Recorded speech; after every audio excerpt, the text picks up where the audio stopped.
नमस्कार। सभी विद्यार्थियों का बहुत बहुत स्वागत। सभी को दीपावली की शुभकामनाएं और आशा करते हैं कि आप सबने बहुत अच्छी दीपावली मनाई होगी। और अब वापस अपन स्टडी पर ध्यान देंगे, क्योंकि 30 जो नवंबर है तक कॉलेजें बंद रहेंगी। तो आज का जो हमारा टॉपिक है वो है प्राइसिंग प्रोसेस। हमारे एमकॉम के जो विद्यार्थी हैं फाइनल ईयर के, उनका जो पेपर 8 एडवांस कॉस्टिंग प्रॉब्लम का एक चैप्टर है मूल्य निर्धारण संबंधी निर्णय। इसमें हम मूल्य का निर्धारण किस प्रकार से करते हैं और आज इसकी प्रोसेस क्या होगी, मूल्य निर्धारण की प्रक्रिया क्या है, इसके बारे में चर्चा करेंगे। तो सभी विद्यार्थी पूरा ध्यान से सुनेंगे और समझेंगे। तो शुरू करते हैं। बहुत ही महत्वपूर्ण टॉपिक, मूल्य निर्धारण प्रक्रिया। विभिन्न वस्तुओं के जीवन चक्र की स्थिति, विभिन्न प्रकार की जो वस्तुएं होती हैं उनका जीवन चक्र अलग अलग होता है, उनकी लागतें अलग होती हैं और उनकी मांग भी अलग होती हैं आदि में भिन्नता होने के कारण, इन सब में भिन्नता होती है और उन भिन्नता होने के कारण सभी उद्योगों की निर्मित वस्तुओं के मूल्य निर्धारण की एक समान प्रक्रिया नहीं अपनाई जा सकती। सभी की लागतें अलग होती हैं, उनकी मांग अलग होती है और उनकी जीवन चक्र बनाने की जो प्रोसेस है वो अलग होता है। इसके कारण सभी उद्योगों में हम वस्तु के मूल्य निर्धारण की एक प्रक्रिया नहीं अपना सकते।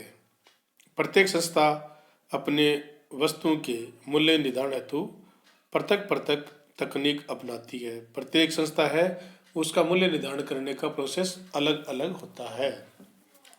फिर भी किसी वस्तु का मूल्य निर्धारण के लिए सामान्यतः निम्न प्रक्रिया अपनाई जा सकती है।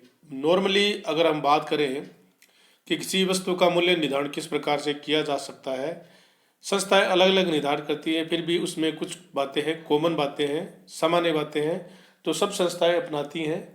उन बातों के बारे में हम डिस्कस करेंगे। देखिए, नंबर 1, वर्तमान तथा संभावित ग्राहकों से वस्तु के संभावित मूल्य की जानकारी लेकर वर्तमान में जो हमारे ग्राहक हैं और भविष्य में जो हमारे ग्राहक बनने वाले हैं उन सब से वस्तु के संभावित मूल्य की जानकारी लेते हैं। वस्तु की जो डिमांड है उसकी जानकारी हम विभिन्न बाजार खंडों में विभिन्न मूल्य परीक्षणों करके जो प्रोडक्ट की मांग है उसका अनुमान लगाते हैं। ग्राहकों से उसकी मूल्य की जानकारी लेकर तथा विभिन्न बाजार है, खंड है, उनसे विभिन्न मूल्यों का परीक्षण करके जो प्रोडक्ट की मांग है उसका अनुमान लगाते हैं। किसके लिए? मूल्य निर्धारण करने के लिए। नंबर 1। सेकंड, हम क्या करते हैं कि वर्तमान प्रभावी प्रतिस्पर्धा, उनके प्रभावों का अनुमान लगाना। वर्तमान में जो हमारे प्रतिस्पर्धी है उनका कितना प्रभाव है इस प्रोडक्ट के बारे में। इसको एक उदाहरण के माध्यम से हम समझ सकते हैं कि पहले हमारे सर्फ, एक निरमा सर्फ चलता था, वॉशिंग पाउडर निरमा, इस प्रकार का एक एडवर्टाइजमेंट आता था और मुझे याद है कि सभी निरमा वॉशिंग पाउडर ही यूज करते थे। परंतु धीरे धीरे दूसरी जो वॉशिंग पाउडर बनाने वाली कंपनियां थी उन्होंने इसके प्रभाव को जांचा, समझा और उसके गुणों को बेहतर बनाया और उनके प्रभाव को कम कर दिया। आज उसका प्रभाव कम है जबकि बाकी जो वॉशिंग पाउडर है उनका प्रभाव ज़्यादा है। तो वर्तमान प्रभावी प्रतिस्पर्धी है उनके प्रभावों का मूल्यांकन हमें करना चाहिए, उनका अनुमान लगाना चाहिए। मांग संबंधी अनुमानों, प्रतिस्पर्धा प्रभावों, संयंत्र क्षमता, संयंत्र विस्तार आदि को ध्यान में रखते हुए अंश का निर्धारण, जो प्रोडक्ट है उसकी मांग संबंधी अनुमान लगाना, प्रतिस्पर्धी प्रभावों की जानकारी लेना, उनका भी अनुमान लगाना, और संयंत्र की जो हमारी क्षमता है उसका विश्लेषण करना, और संयंत्र का विस्तार आदि को ध्यान में रखते हुए अंश का निर्धारण करना होता है। नेक्स्ट जो है कि मूल्य निर्धारण के उद्देश्यों का चयन करना। मूल्य निर्धारण के हमारे उद्देश्य क्या हैं, उनका हमें चयन करना होता है, क्योंकि जब तक हमें उद्देश्यों का ही पता नहीं होगा तो हम मूल्य निर्धारण नहीं कर सकते हैं। इसलिए हमें मूल्य निर्धारण के उद्देश्य हैं उसको हमें चयन करना होगा। नेक्स्ट है कि संस्था की वितरण की नीतियों पर विचार करना। ये नॉर्मली बात है कि संस्था की जो वितरण की नीतियां हैं वो कैसी हैं, उनका वितरण का सिस्टम क्या है, क्योंकि हमें प्रोडक्ट की बाजार में मांग है उसके अनुरूप हमें उसका वितरण करना होता है। क्योंकि अगर हमने सही ढंग से उनका वितरण नहीं किया है तो संस्था की प्रोडक्ट की जो मांग है उस पर नकारात्मक प्रभाव पड़ सकता है। मूल्य निर्धारण के विभिन्न चरणों पर तुलनात्मक विचार करके उनके विशिष्ट मूल्य का चयन करना। नेक्स्ट जो हमारा बिंदु है कि मूल्य निर्धारण की प्रक्रिया के विभिन्न चरणों का, मूल्य निर्धारण के विभिन्न चरण होते हैं, उन सबका तुलनात्मक रूप से हमें अध्ययन करके विचार करके किसी विशिष्ट मूल्य का चयन करना होता है।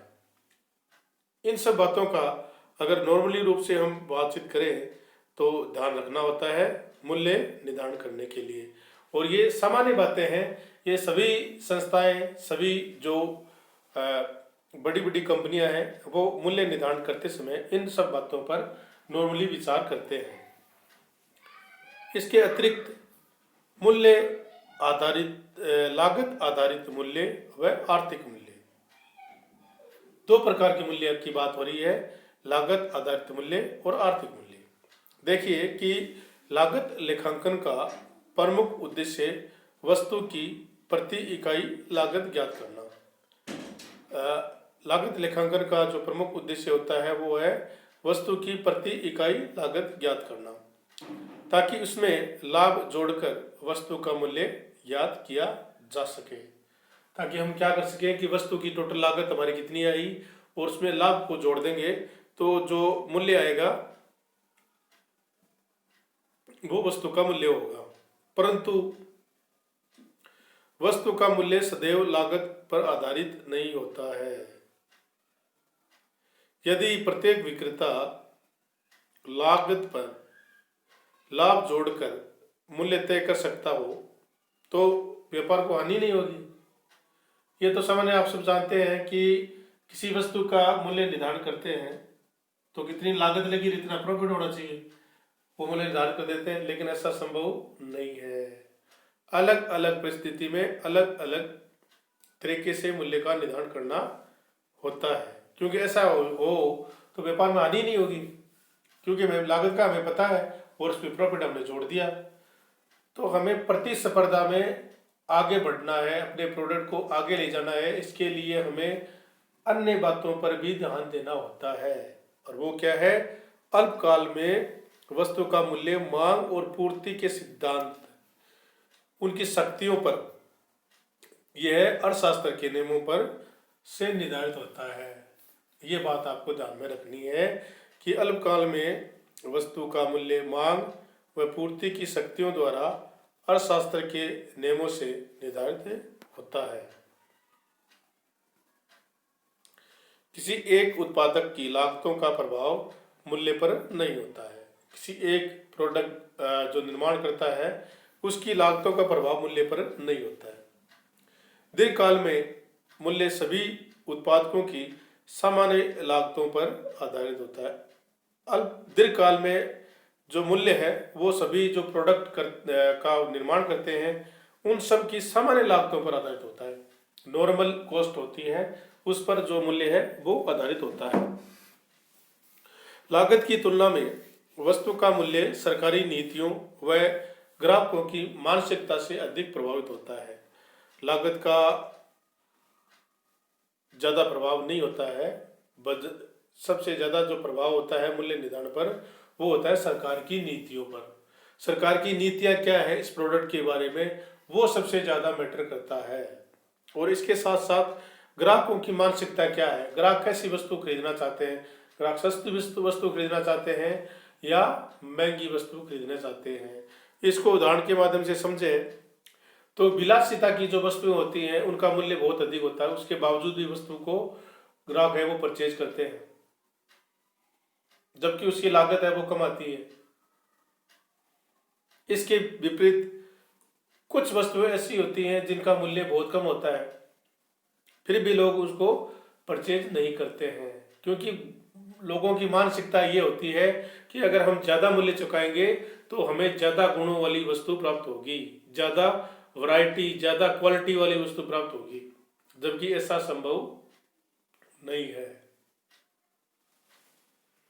विलासिता की वस्तुओं के मूल्य काफ़ी अधिक होते हैं, जो अभी मैंने बताया, चाहे उनकी लागत कम आई हो। अगर लागत कम आई है फिर भी विलासिता की वस्तु है उनका मूल्य बहुत अधिक रखा जाता है।